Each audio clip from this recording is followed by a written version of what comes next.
She tried to have me committed, but I buried her life instead. Hey there. If you're new, welcome to my corner of the internet, where the truth always surfaces and karma hits hard. Don't forget to subscribe and share this story if it hits close to home. And let me know in the comments what city or country you're tuning in from. I read every single one. Now buckle up, because this isn't just a story. It's a psychological war that ended with her begging, and me walking away without looking back. The smile before the storm. 6 months ago I was just an ordinary guy.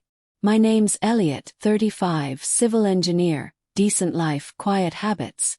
I was married to Naomi, a stunning woman with ambition in her veins and secrets in her eyes. Lately, her behavior had changed, staying out late, always glued to her phone, and flashing that smug little smile like she knew something I didn't. But what really pulled the curtain back was the conversation that shattered the last illusion of our marriage. She stood in front of me one evening, arms folded, wine swirling in her glass, and said with an eerie calmness, "You're not getting a divorce, Elliot. I've got different plans for you." I raised an eyebrow, keeping my tone steady. Different plans. She smiled wider, like she was enjoying a private joke. "I've been talking to a psychiatrist. Very reputable. We both agree. Something's off about you. A little unhinged. It wouldn't take much to get you placed somewhere safe." A chill crawled down my spine. But I stayed still. She wanted fear, a reaction. Instead I said nothing. She leaned in, her voice like poison. "Don't be surprised. Just a few forms, some professional concern, and suddenly you're spending your days in a quiet little facility. And while you're there, maybe I'll stop by with my boyfriend. You can pour the wine while we celebrate your permanent vacation." I stared at her, mask still on. She wanted to corner me, push me into an outburst, make her lies real. So I smiled. "That's quite the strategy. Impressive," I said softly. She blinked. That wasn't the reaction she expected. "What's so funny?" I took a slow sip from my glass. "You really thought I hadn't figured this out already?" Setup. Naomi thought she was clever, but I had been watching for months. First, her psychiatrist. Turns out Dr. Marshall, the one who was concerned about my mental state, had a history of crossing boundaries with female clients. I compiled receipts, names, and internal memos and sent them anonymously to the state medical board. By the time Naomi called him the next day, he was too busy saving his own skin to worry about framing me. Second, the affair. Naomi's secret lover, Darren Bishop, a married financial consultant, wasn't hard to track. Same hotel every Thursday. Same dumb excuse. I installed cameras, gathered timestamps, texts, voice notes. But I didn't send it to the world. I sent it to his wife, Celeste, who just so happened to be the daughter of a federal judge. She didn't cry.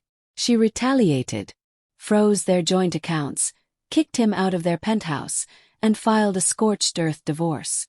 When Naomi met Darren later that night, he was already unraveling. She didn't know why. Undone from within. Naomi thought she was building a cage for me. Instead, she stepped into the one I had forged around her. She'd been whispering lies to friends, spinning stories of my instability. But I had records, texts of her joking about draining me dry, audio clips of her calling me a temporary placeholder while she climbed the social ladder. One by one I sent them discreetly to our mutual contacts, friends, coworkers, or boss. Slowly they saw the real Naomi. The cracks began to show. She came home late one night, furious, phone pressed to her ear, trying to reach Darren, who had now ghosted her. Her therapist, facing license suspension. Her plan, dead in the water. And I hadn't even touched her finances yet.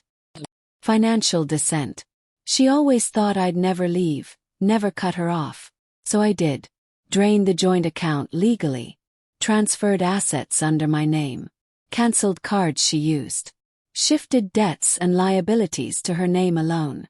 By the next morning, she couldn't buy a coffee. She stormed into the kitchen. "What the hell is going on, Elliot? I looked up from my newspaper. Something wrong with your card. Must be a glitch. Maybe call the bank. Panic crept into her face. But she still didn't realize how deep the pit went. Alone in the wreckage. Naomi's power came from perception, the admiration of peers, the envy of other women. I stripped that from her too. No more lavish dinners. No glamorous events. Friends stopped replying. Co-workers distanced themselves. The walls closed in. That's when I hit her with divorce papers and a foreclosure notice. She laughed bitterly. You think I'll just walk away? I leaned in. I'm not leaving, Naomi. You are. The house, loans, credit cards, all in your name. I'm out by the weekend. Enjoy the bills. She screamed. You can't do this. I already did. Public exposure. Her job was next. She worked in PR. Ironically. So I sent everything. The affair, her manipulative weaponization of therapy, financial misconduct, anonymously to HR. Her boss didn't even hesitate. We can't keep someone with your record, he said. No severance. No recommendation. No safety net. Her image. Destroyed. Final reckoning. I hosted a dinner with a few old acquaintances, the kind of people Naomi used to network with. Word got out. She showed up desperate. She approached me disheveled. Elliot, can we talk? About what? I know I messed up. But it doesn't have to end like this. I smiled politely.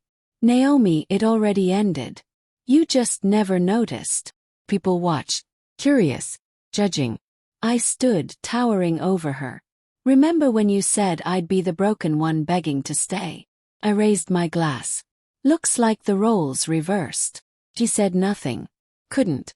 So I whispered the final line. The one that would haunt her forever. Make the most of what's left of your life. You earned it. Then I walked away. Rebirth. Naomi vanished after that.